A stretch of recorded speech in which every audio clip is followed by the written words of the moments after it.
hell is that? It's a baby we found in the trash.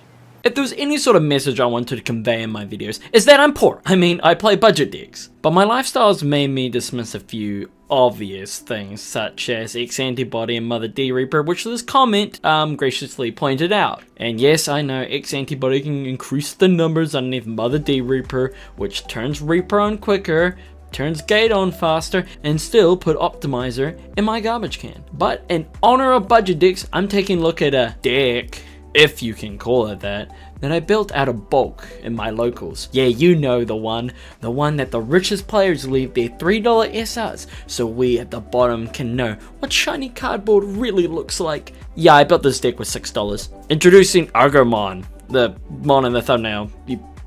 It's a green Digi-Egg with the inheritable. When this Digimon becomes unsuspended during your unsuspend phase, gain 1 memory. This isn't just a good egg in this deck, but it's a good egg in all green decks. While green has a lot of eggs to choose from, this is definitely a staple for green eggs. Most BT2 eggs are usually staples. This deck focuses around the ability of Digisorption. This ability lets you suspend your Digimon so that you can Digivolve without paying too much cost. This egg basically lets you do it a lot more often and usually on the first turn. Absolute great egg.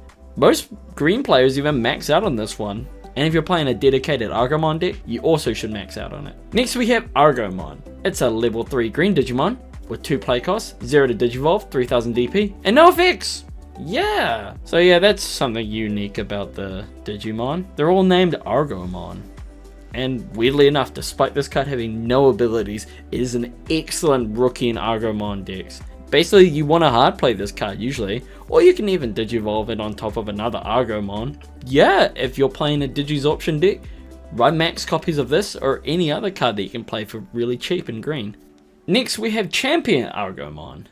It's a level 4 green Digimon with play cost of 6, 2 to Digivolve, 5000 DP, and the ability Digisorption -2. When one of your Digimon Digivolves into this card from your hand, you may suspend one of your Digimon to reduce the memory cost of this Digimon by said amount.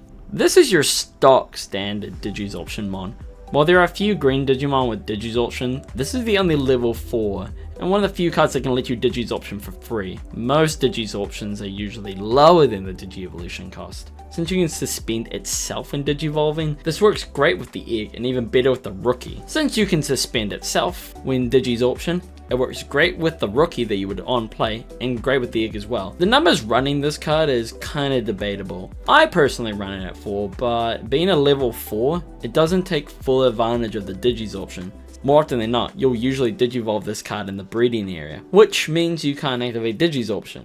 Next we have Ultimate Argomon. It's a level 5 green Digimon with play cost of 8, 3 to Digivolve, 6000 DP. It has Digisorption -3, and the inheritable, when attacking you may play one level 3 green Digimon card from your hand suspended without paying its memory cost. Wow, this is an incredible ultimate level mon.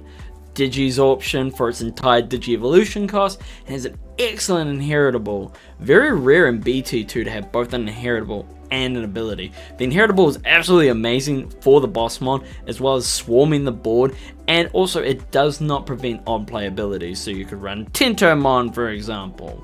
Honestly, run this card at 4. Or at least I would say that if this card wasn't limited to 1 copy. But like, why? One of the first cards to be limited and could easily come off the ban list. But no, this guy is still too powerful to this day. I'd recommend playing Blossomon, which is the exact same card, just without the inheritable. But that recently got limited to 1 copy as well. Like, why? Is Digisorption really that good? Sadly, this limit and the limit of Blossomon as well as the removal of this inherited effect, basically just kills the deck. The Bossmon isn't really online. Unless you hard draw this thing, good luck playing it. Next we have Mega Argomon.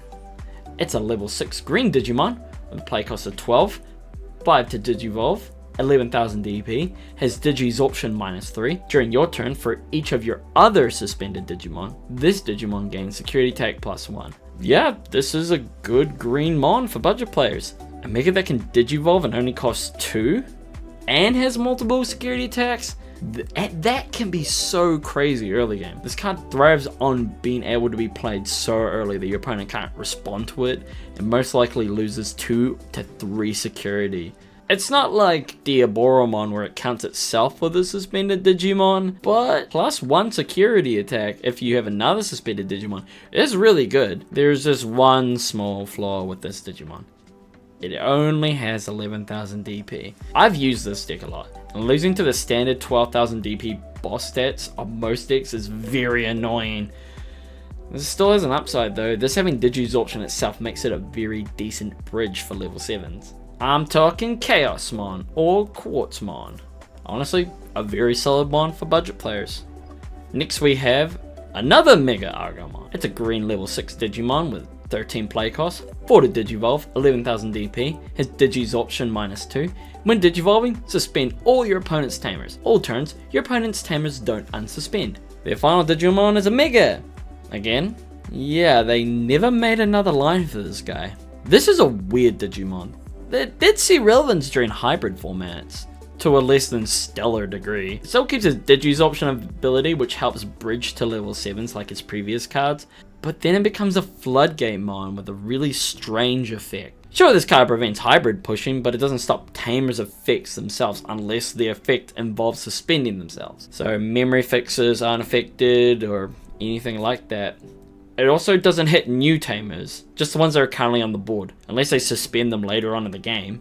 You wouldn't use this Digimon to bridge as often as you would the previous Argomon, because you want it as a floodgate. You want to stop Tamers, right? Don't really want to use its Digisorption effect on itself, because as a floodgate mon, it has the risk of getting attacked. I know this effect is a reference to Digimon Data Squad where it kidnaps Marcus, but that doesn't make its effect any less confusing. Honestly, if you were to run it max 2, I can't say I can really give it a ranking for this deck, because it's not really a deck per se. But here's some numbers anyway. And here's a deck that revolves around Argomon. It unfortunately shows the major issues of just having one line and that it's just too small. There also isn't much I can practically ask for when it comes to the deck, since it's just one line and Bandai has expressed its dislike with Digizorp via the ban list. Until this mon gets more support, it doesn't really have an identity other than being a reasonably fun budget deck. I mainly made this video because this Digimon deck review thing is new to me. I wanted to do something small. Another reason is that I really like this Digimon line. It shows that good card design doesn't purely be effects. It's got a really basic design, level 3 being a good target for Digisorption, as well as able to draw with Digivolving, making this deck a lot more consistent. The level 4 is really unique. The level 5 supports the boss mon and helps with swarming.